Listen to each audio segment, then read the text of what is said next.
சுபத்ரா காலையில் எழுந்து குளித்து உடைமாற்றி தலைவாரி சின்னதாக கூந்தலை பின்னிக் கொண்டாள். கண்ணாடியை பார்த்து பொட்டு வைத்துக் கொண்டாள். பெட்டியை திறந்து சர்டிபிகேட் எல்லாவற்றையும் எடுத்து கவரில் வைத்தாள். நான் போறேன் என்றாள் மொட்டையாக. எங்கே, பிறந்த வீட்டிற்கா என்றான் சுரேஷ் கிண்டலாக. முறைத்து பார்த்தாள். அவள் உதட்டில் எப்போதும் நிறைந்திருக்கும் மெல்லிய புன்னகை மறைந்து போயிருந்தது. கண்கள் சிவந்து கலங்கியிருந்தன. வார்த்தையில் பிடிவாதம் தெரிந்தது. நான் ஏன் பிறந்த வீட்டிற்கு போகணும்? பின் எங்கே? வேலை தேட போகிறேன். வேலையா? உன்னால முடியுமா என்பது போல நமட்டு சிரிப்பு சிரித்தான். அவளுக்கு கோபம் பொத்து கொண்டு வந்தது. ஏன், பெண்கள் என்றால் உங்களுக்கு இளப்பமாக தோணுதோ? சுரேஷ் மௌனமாக இருந்தான். நேற்று இப்படித்தான் ராத்திரி சாப்பிடும் போது இட்லி நல்லா இருக்கா என்று கேட்டாள். பரவாயில்லை என்றான். ஏன், நல்லா இருக்குன்னு சொன்னா குறைஞ்சு போயிடுமா? எவ்வளவு கஷ்டப்பட்டு செய்தேன், ஒரு பாராட்டு கிடையாதா? இதுல என்ன பாராட்டு வேண்டி கிடக்கு? சுபா, இங்க பாரு, நீ ஒரு எலக்ட்ரிக்கல் இன்ஜினியர். அது மட்டுமல்ல, எலக்ட்ரானிக்கை சிறப்பு பாடமாகவும் எடுத்திருக்கிற. நீ படித்த படிப்புக்கு ஏற்ற மாதிரி ஏதாவது செய்துவிட்டு அதை பற்றி கேட்டிருந்தால் பாராட்டலாம். உனக்கோ வேலைக்கு போக விருப்பம் இல்லை. எத்தனை தடவை எடுத்து சொன்னாலும் நீ கேட்கிறதா இல்ல. நாள் முழுவதும் சமையல் அறையிலேயே நேரத்தை வீணாக்குகிறாய். இதை ஒரு சமையல்காரியாலே கூட செய்ய முடியும். ஆனால் ஒரு இன்ஜினியரின் வேலையை அவளால் செய்ய முடியுமா? எதற்காக இப்போ பேச்ச வளர்க்குறீங்க? இட்லி நல்லா இருக்கான்னு தானே கேட்டேன். எதையோ மனசுல வச்சுக்கிட்டு சொல்ல முடியாம ஏன் இப்படி தவிக்கிறீங்க? அதை என்னன்னு சொல்லிடுங்க பிளீஸ். அவன் எப்படி சொல்வது, என்ன சொல்வது என்று தெரியாமல் மௌனமாக இருந்தான். என்ன சொல்ல வரீங்க? சொல்லிடுங்க. குதிரை பாக்குற வேலைய கழுத பார்க்க கூடாதுன்னு சொல்ல வரேன். அப்போ என்ன கழுத என்கிறீர்களா? வார்த்தைகள் தடுமாற அவள் முகம் குப்பென்று சிவந்து கண்கள் கலங்கி விட்டன. அன்று இரவு புரண்டு புரண்டு படுத்தான் சுரேஷ். தூக்கம் வரமில்லை. காதுக்குள் சுபா விசும்பும் சத்தம் கேட்டது. ஏன் இப்படி நடந்து கொண்டேன்? வேலை பழுவோ அல்லது பொருளாதார பிரச்சனையோ இல்லை. அன்போடு ஆசையாக சுபா சமைத்து போடும் போது சாப்பிடுவதில் எனக்கு விருப்பம் உண்டு. ஆனால் சமையலை ஒரு பெரிய வேலையாக எடுத்துக்கொண்டு கஷ்டப்படுகிறாளே என்று நினைக்கும் போதுதான் கோபம் வருகின்றது. எங்களுக்கு கல்யாணமாகி 1 வருடம் ஓடி மறைந்து விட்டது. இதுவரை அவள் மனம் நோக கூடியதாக நான் நடந்ததில்லை. வார்த்தைகள் சுடும் என்று எனக்கு தெரியும். சுடட்டும் என்று தெரிந்துதான் அப்படி சொன்னேன். சுபா ஒரு ரோஷக்காரி, நிச்சயம் அவளுக்கு சுட்டிருக்கும். சாயந்தரம் சுரேஷ் வேலை முடித்து வீட்டுக்கு வந்த போது மாமாவும் அத்தையும் வந்திருந்தார்கள். திடீரென அவர்கள் இங்கே வர காரணம் என்ன? ஒருவேளை சுபாவே போன் பண்ணி அவர்களை வரவழைத்திருப்பாளோ?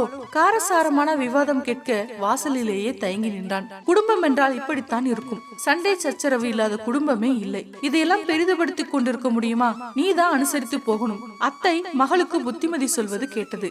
எதையும் யதார்த்தமாக பார்க்கும் மனப்பக்குவம் அத்தையின் வார்த்தைகளில் தெரிந்தது.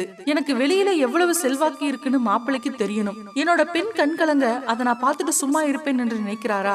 அமெரிக்காவில பெரிய படிப்பு படிச்சுட்டு வந்திருக்கோங்கிற அகம்பாவமா அவருக்கு? ஏன், பொண்ணும் தானே படிச்சிருக்கிறாள் என்பதை அவருக்கு புரிய வச்சு காட்டுறேன். மாமாவின் ஆவேச குரல் கேட்டது. என்ன நீங்க பெண்ணை சமாதானப்படுத்துவீங்க என்று பார்த்தால் எரிய நெருப்புல எண்ணெய ஊத்துறீங்க. அத்தை இடைமறித்தாள். அவரோட ஆட்டத்திற்கு எல்லாம் நீ ஆட வேண்டாம் சுபத்ரா. அவருடைய உழைப்பிலேதான் நீ சாப்பிடுகிறாய் என்று சொல்லி காட்டுகின்றாரா? நான் இருக்கேமா உனக்கு? நீ வாமா என்னோட, நான் உனக்கு சாப்பாடு போடுறேன். சுபா என்ன சொல்ல போகிறாள் என்று உன்னிப்பாய் காது கொடுத்து கேட்டேன். பெட்டியை தூக்கிட்டு போயிடுவாளோ? வேண்டாம்ப்பா, நான் எப்படியோ சமாளிச்சுக்கிறேன். நீங்க போயிட்டு வாங்கப்பா. என்னமோமா, எனக்கு மனது கேட்கல. இனி உன் இஷ்டம். பிறந்த வீட்டு கதவு எப்பவும் உனக்காக திறந்தே இருக்கும். உனக்கு எப்ப வரணும்னு தோணுதோ அப்ப வரலாம். சுபா ரோசக்காரிதான். 1 வாரமாக அலைந்து தனது படிப்புக்கேற்ற வேலை ஒன்றை தேடிக்கொண்டே விட்டாள். அவளது நல்ல நேரம் அந்த கம்பெனியில் ப்ரொடக்ஷன் மிஷின் ஒன்று பழுதடைந்திருந்தது. வெளிநாட்டில் இருந்து இறக்குமதி செய்யப்பட்ட அந்த மிஷினை சரி செய்வதற்கு அந்நிய செலாவணி அதிகம் தேவைப்பட்டது. சுபா தன்னுடைய திறமையால் மற்ற உதவியாளர்களின் துணையோடு அந்த மிஷினை சரி செய்து வேலையில் சேர்ந்த மறுவாரமே கம்பெனியில் நல்ல பெயரை தட்டி கொண்டாள். அன்று அவளுக்கு முதல் மாத சம்பளத்தோடு விசேஷ போனஸும் கிடைத்தது. அதை கொண்டாட தனது அப்பா அம்மாவை அழைத்திருந்தாள். இரவு சாப்பிட உட்காரும் போது அப்பா தான் கேட்டார். எப்படி அம்மா, வேலை பிடிச்சிருக்கா? ரொம்ப பிடிச்சிருக்குப்பா. இது ஒரு சவாலான வேலை. இதையெல்லாம் விட்டுட்டு வீட்டுக்குள்ளே இவ்வளவு நாளும் அடைஞ்சு கிடந்தேனான்னு நினைக்க எனக்கே வெக்கமா இருக்குப்பா. உண்மைதாமா, உன்னுடைய திறமையை வெளிக்காட்ட உனக்கு கிடைத்த சந்தர்ப்பத்தை நன்றாக பயன்படுத்துகிறாய். இதனாலே உனக்கு மட்டுமல்ல, நீ வேலை செய்யும் கம்பெனிக்கு வெளிநாட்டு செலாவணியை மிச்சம் பிடித்ததன் மூலம் இந்த நாட்டுக்கும் கூட பெருமை சேர்த்திருக்கிறாய். படித்த பெண்கள் எல்லாம் இப்படி ஒவ்வொரு துறையிலும் தங்கள் திறமைகளை காட்டினால் இந்த நாடு எவ்வளவு வேகமாக முன்னேறும் தெரியுமா?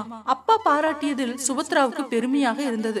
சந்தர்ப்பம் கிடைத்தால் பெண்களால் இப்படி எவ்வளவோ சாதிக்க முடியும் என்று மனதுக்குள் நினைத்து பெருமைப்பட்டாள். அது சரி, எங்கேம்மா மாப்பிள்ளைய காணோம்? தெரியாது, கொஞ்ச நாளா லேட்டா தான் வரார். வேண்டா வெறுப்பாக சொன்னாள் சுபா. ஏன் தெரியாது? கேட்டுக்கிறதும் இல்ல. தன்னுடைய மனைவிக்கு சாப்பாடு போடுவதை சொல்லி காட்டும் புருஷன், கை நிறைய சம்பளம் வாங்கியும் கட்டுன மனைவியை வைத்து பாதுகாக்க தெரியாத கணவன் எப்போ வந்தால் என்ன, எப்போ போனால் என்ன என்றால் ஆங்காரத்தோடு. அப்படி சொல்லாதம்மா, உன் கணவர் தங்கமானவர். இந்த பழி எல்லாம் என்னத்தான் சேரணும் என்றார் அப்பா. என்னப்பா சொல்றீங்க என்றாள் சுபா. ஆமாப்பா, ஒரு நாள் மாப்பிள்ளை வீட்டுக்கு வந்திருந்தார். நன்றாக படித்த உன்னை வேலைக்கு அனுப்பாம சமயக்காரி மாதிரி வீட்டிலே வச்சிருக்கிறத எண்ணி வருத்தப்பட்டு சொன்னார். அடித்து துன்புறுத்துவது மட்டும்தான் பெண்களை அடிமைப்படுத்துவது என்று நினைக்க வேண்டாம். பெண்களுடைய அறிவை, ஆற்றலை, திறமையை வெளியே கொண்டு வராமல் அடக்கி வைப்பதும் கூட அவர்களை அடிமைப்படுத்துவது மாதிரிதான். மேலை நாடுகள் படு வேகமாக முன்னேறுவதற்கு பெண்களின் பங்களிப்பும் முக்கிய காரணம் என்பதை விளக்கினார். உண்மையாவாப்பா? ஆமா, உன்னுடைய அறிவு, ஆற்றல், திறமை எல்லாம் வீணாக போவதற்கு தானும் ஒரு விதத்தில் காரணமாக இருக்கிறேனே என்று சொல்லி வருத்தப்பட்டார். அவர் உன்னை எத்தனையோ தடவை வேலைக்கு போக சொல்லியும் முடியாது நிட்டியாமே. அதனால உன்னை எப்படியாவது வேலைக்கு அனுப்பி உனது திறமைகளை வெளியே கொண்டு வர என்ன செய்யலாம் என்று என்னிடம் ஆலோசனை கேட்டார். நீங்க என்ன சொன்னீங்கப்பா? என் பொண்ணு ரோசக்காரி, எப்படியாவது அவளுக்கு ரோசம் வர மாதிரி ஏதாவது சொல்லி பாருங்களேன் என்றேன். அதான் மாப்பிள்ள அன்று அப்படி நடந்து கொண்டார். சுபா எதுவும் சொல்ல முடியாமல் மௌனமானாள். கணவனை தப்பாக நினைத்து விட்டோமோ என்ற குற்ற உணர்வு அவளின் மனதுக்குள் மெல்ல உறுத்தியது. சாயந்திரம் சுரேஷ் வீடு திரும்பியதும் உதட்டில் மெல்லிய புன்சிரிப்புடன் அவனை அன்போடு பார்த்தாள். அவன் உடைமாற்றி வந்ததும் எதிரே போய் நின்றாள். அவன் நிமிர்ந்து பார்த்தான். சாப்பிட வாங்க என்று அழைத்து போய் உணவை பரிமாறி தானும் அருகே உட்கார்ந்து சாப்பிட்டாள். நீண்ட நாட்களுக்கு பின் அவளது இந்த வரவேற்பு, அவளில் தெரிந்த மாற்றம் எல்லாம் அவனை ஆச்சரியப்படைய வைத்தது. அன்று அவள் இட்லி பரிமாறிய போது அவளிடம் எரிந்து விழுந்தது ஞாபகம் வந்தது. மெல்லிய புன்னகையுடன், இட்லி எப்படி இருக்குன்னு கேட்க மாட்டியா சுபா என்றான். வேண்டாம், கேட்டால் என்ன பதில் வரும்னு எனக்கு தெரியும். பொய்யாக கோபம் காட்டினாள் சுபத்ரா. இல்ல, ரொம்பவே நல்லா இருக்கு. இட்லி பண்ணின கையை காட்டு, ஒரு முத்தம் கொடுக்கிறேன் என்றான் கண் சிமிட்டி. இன்று சமையல் அம்மாவோடது என்று சுபத்ரா பழிப்பு காட்டினாள். சுரேஷ் முகத்தில் லிட்டராக அசடு வழிந்தது. ஓகே ஃப்ரெண்ட்ஸ், இந்த வீடியோ உங்களுக்கு பிடிச்சிருக்கும்னு நினைக்கிறேன். மறக்காம லைக் பண்ணுங்க, கமெண்ட் பண்ணுங்க, ஷேர் பண்ணுங்க, சேனலை சப்ஸ்கிரைப் பண்ணுங்க. நன்றி.